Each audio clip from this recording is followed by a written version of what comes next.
আসসালামু আলাইকুম। এটিএন বাংলার নিউ ইয়র্ক স্টুডিও থেকে ইউএস পরিক্রমায় সবাইকে আমন্ত্রণ জানাচ্ছি। আমি ফকির সেলিম। গত এক সপ্তাহে যুক্তরাষ্ট্রের প্রবাসী বাংলাদেশিদের অনুষ্ঠানাদি এবং মূলধারার উল্লেখযোগ্য কিছু ঘটনা নিয়ে আজকের ইউএস পরিক্রমা। প্রথমে জানিয়ে দিচ্ছি শিরোনাম।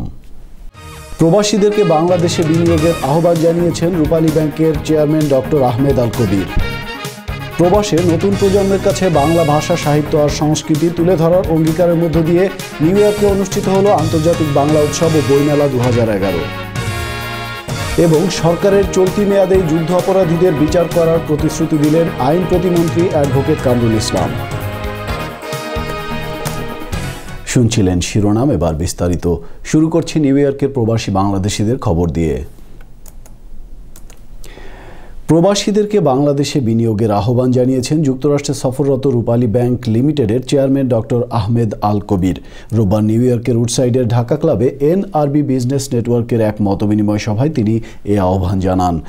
ইনভেস্টমেন্ট ক্লাইমেট যদি বাংলাদেশে বৃদ্ধি করতে পারি এবং কর্মের যদি সুযোগ যদি অনেক চলে যায়, মাল্টিন্যাশনাল কোম্পানিজগুলো যদি বাংলাদেশে ইনভেস্টমেন্ট আবার শুরু করে, তখন কিন্তু দেখবেন যে এইখানকার ইয়াঙ্গার জেনারেশন যারা এখানে পড়াশোনা করে বড় হয়েছে, তারা কিন্তু ইন্ডিয়ার মতো তারা ওইখানে ফিরে যাবে এবং ফিরে গিয়ে দেশের ইকোনমিতেও কন্ট্রিবিউট করবে, আবার এইখানকার সাথেও যে একটা বন্ডেজ এটাকে বাড়াবে।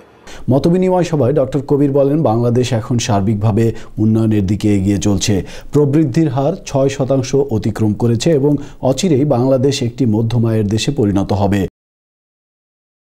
দেশের উন্নয়নে প্রবাসীদের রেমিটেন্সের প্রশংসা করে তিনি কারিগরি ও প্রযুক্তি শিক্ষায় দক্ষ হয়ে বাংলাদেশ থেকে আরও জনশক্তি বিদেশে আনার উপর গুরুত্ব দেন।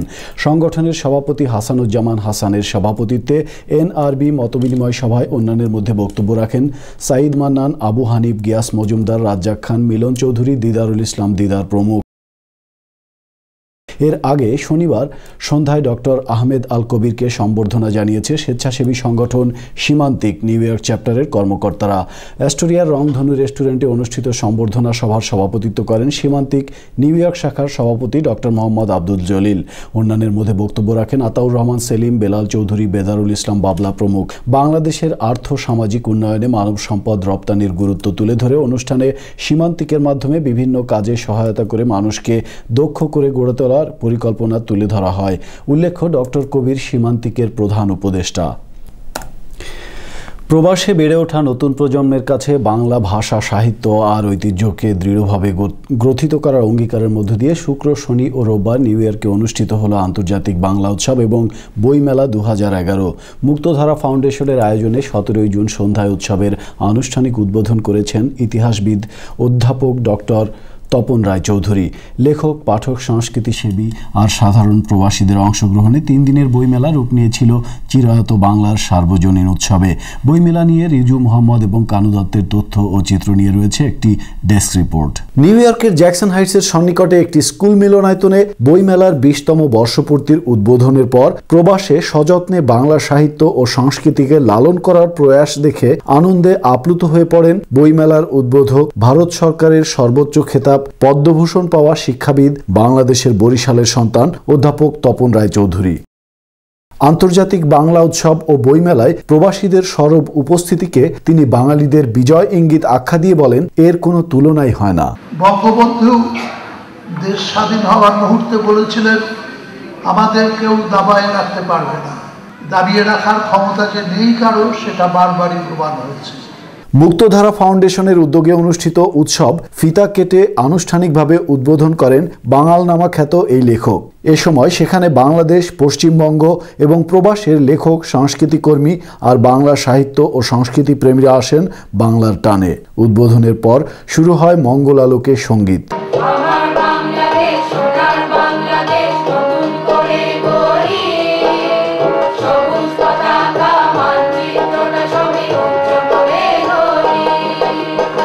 দেশ এবং প্রবাসের বিশিষ্ট কবি, লেখক, সাহিত্যিক, সাংবাদিক এবং সাংস্কৃতিক কর্মীরা মঙ্গল প্রদীপ প্রজ্বলনের পর শুরু হয় অতিথিদের শুভেচ্ছা বক্তব্য ও আলোচনা পর্ব। তপন রায়চৌধুরীর সংক্ষিপ্ত বক্তব্যে তুলে ধরেন দুই বাংলার সমস্যার কথা। উৎসবের উদ্বোধনীতে বাঙালিদের আবেগ, প্রাণের উচ্ছ্বাস, জোয়ার দেখে তিনি বলেন, দুই বাংলার সকল সমস্যার সমাধান দেখতে পাচ্ছি এদের এই আনন্দ, উচ্ছ্বাস আর সাহসের মাঝে। আমাদের দেশে উভয় বঙ্গে কিছু সমস্যা আছে, কিন্তু সেই সমস্যা কাটিয়ে ওঠার মতো শক্তি, ক্ষমতা, উৎসাহ যে আমাদের অন্তর থেকে হারিয়ে যায়নি, আজকে এই সভায় তার প্রমাণ পাওয়া যাচ্ছে। টানা 3 দিন ধরে উৎসবে পরিবেশিত হয় সঙ্গীত, নৃত্য, আবৃত্তি, নাটক সহ নানা অনুষ্ঠানমালা। পাশাপাশি স্কুলের বিশাল চত্বর জুড়ে বইমেলা চলে, সাথে সাথে রকমারি দেশীয় পণ্য এবং খাবারের সমাহার। এখানে সেখানে মেলায় দর্শনার্থীদের ইতস্তত আড্ডা। কে বলবে বহু ভাষার শহর নিউ ইয়র্কের কোনো আঙিনা এটি? এ যেন ছোট্ট এক বাংলাদেশ।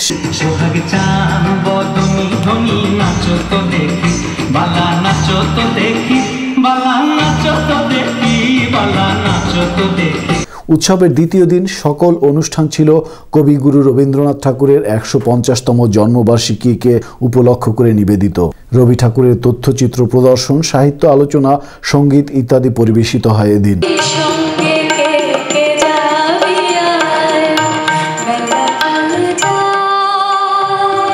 বইমেলার শেষ দিনে স্বরচিত কবিতা পাঠ, লেখক পাঠক আড্ডা এবং সাংস্কৃতিক পরিবেশনার পর তপন রায়চৌধুরীকে দেয়া হয় সম্বর্ধনা। একই সাথে শিল্পী বনানী ঘোষকে আজীবন সম্মাননা দেয়া হয়। আগামী বইমেলা সফল করার অঙ্গীকার নিয়ে বাঙালি হয়ে বেঁচে থাকার অঙ্গীকারের মধ্য দিয়ে শেষ হয় 20তম বইমেলা। যুদ্ধ অপরাধীদের বিচার করার প্রতিশ্রুতি দিয়েছেন আইন প্রতিমন্ত্রী অ্যাডভোকেট কামরুল ইসলাম। তিনি বলেছেন, আওয়ামী লীগে কোনো যুদ্ধ অপরাধী থাকলে তাদেরও বিচার করা হবে। গত সোমবার যুক্তরাষ্ট্র শ্রমিক লীগ আয়োজিত মতবিনিময় সভায় তিনি এই কথা বলেন। কেউ যদি অভিযোগ করে যে আওয়ামী লীগের মধ্যে যুদ্ধ অপরাধী রয়েছে, সেক্ষেত্রে আপনি কি করবেন? আপনারা কি করবেন? কোনো যুদ্ধাপরাধী থেকে থাকে অবশ্যই বিচার করা হবে। জি, সেটা অবশ্যই বিচার করা হবে। সেটা যদি আওয়ামী লীগের আমরা কোনো দলকে বিচারের কাজ করে দাঁড় করতে চাই, আমরা ব্যক্তিটাকে বিচারের কাজ করতে। সেই ব্যক্তিটি আওয়ামী লীগের ভিতরে থাকুক, বিএনপির ভিতরে থাকুক, জামাতের ভিতরে থাকুক, জাতীয় পার্টির ভিতরে থাকুক, অবশ্যই তাকে বিচারের কাজ করে দাঁড় করা হবে। মতবিনিময় সভায় যুক্তরাষ্ট্র শ্রমিক দলের নতুন কমিটি কেন্দ্র থেকে পাওয়া অনুমোদনপত্র হস্তান্তর করে পরিচিত হন আইন প্রতিমন্ত্রীর সাথে। জ্যামাইকার ঘরোয়া রেস্টুরেন্টে যুক্তরাষ্ট্র শ্রমিক লীগের সাথে মতবিনিময়ে আইন প্রতিমন্ত্রী অভিযোগ করেন, নিজের সন্তানদেরকে বাঁচাতেই বেগম জিয়া যুদ্ধ অপরাধ ও তত্ত্বাবধায়ক সরকার ইস্যুতে দেশ এবং প্রবাসে অস্থিতিশীলতা সৃষ্টির চেষ্টা করছেন। সেক্ষেত্রে তার 2 সন্তানের বিরুদ্ধে ওঠা অভিযোগ কিংবা তারা দেশে ফিরে আসলে সরকারের ভূমিকা কী হবে, এমন প্রশ্ন ছিল আইন প্রতিমন্ত্রীর কাছেও। সেগুলোর খোলামেলা জবাব দেন তিনি। পবিত্র শবে মেরাজ উপলক্ষে ফ্রেন্ডস অ্যাসোসিয়েশন অফ আমেরিকার উদ্যোগে অনুষ্ঠিত হয়েছে দোয়া ও মিলাদ মাহফিল। জ্যাকসন হাইটসের একটি রেস্টুরেন্টে অনুষ্ঠিত মাহফিলে শবে মেরাজের তাৎপর্য তুলে ধরার পাশাপাশি কোরআন ও সুন্নাহ অনুযায়ী জীবন পরিচালনার জন্য মুসলমানদের প্রতি আহ্বান জানান বক্তারা। আয়োজনে দল মতের ঊর্ধ্বে উঠে অংশ নেন ধর্মপ্রাণ মুসলমানরা। মাহফিলের মূল বক্তা ছিলেন বাংলাদেশের মুফাসসিরে কোরআন মাওলানা রুবাইয়া আর রশিদ। এদিকে উডসাইডের মদিনা মসজিদের বার্ষিক ফান্ড রেজিং ডিনার ও আল কোরআন একাডেমির উদ্বোধন উপলক্ষে এক মাহফিল অনুষ্ঠিত হয়েছে শনিবার সন্ধ্যায়। মাহফিলে ইসলাম ও মুসলমান জীবন বিধান এবং কোরআন ও সুন্নাহ নিয়ে আলোচনা করেন জ্যামাইকা মুসলিম সেন্টারের খতিব মাওলানা মির্জা আবু জাফর বেগ সহ বিশিষ্ট ইসলামী চিন্তাবিদেরা। মসজিদটি নির্মাণে এ পর্যন্ত খরচ হয়েছে $9,50,000। কাজ শেষ করতে আরও $6,80,000 প্রয়োজন বলে জানিয়েছেন সংশ্লিষ্ট কর্তৃপক্ষ। 19 জুন রোববার উডসাইডের এটিএন বাংলা কার্যালয়ের সামনে 57 স্ট্রিটে অনুষ্ঠিত হলো দিনব্যাপী একতা বাংলাদেশ মেলা। প্রচণ্ড গরম ও ভ্যাপসা আবহাওয়ার কারণে প্রথম দিকে লোক সমাগম কম হলেও সন্ধ্যার আগে মেলা বেশ জমে ওঠে। বাহারি দেশীয় পণ্যের স্টলে চলে মেলায় আসা বাংলাদেশি প্রবাসী বাংলাদেশিদের কেনাকাটা। মঞ্চে পরিবেশিত হয় দেশ থেকে আসা এবং স্থানীয় শিল্পীদের পরিবেশনায় মন মাতানো সাংস্কৃতিক অনুষ্ঠান।